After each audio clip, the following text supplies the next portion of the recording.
ano ka, focus ka sa ibang platform.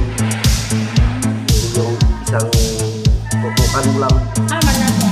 Ha? Video, doon din lang commercial, may commercial yan. Diba, mapanood mo na yung mga advertise. Yun. Nanay mo wala. Oo, sige na. Oo, advertise. Oo, yun. Ang long video, hindi sinita ng ano doon.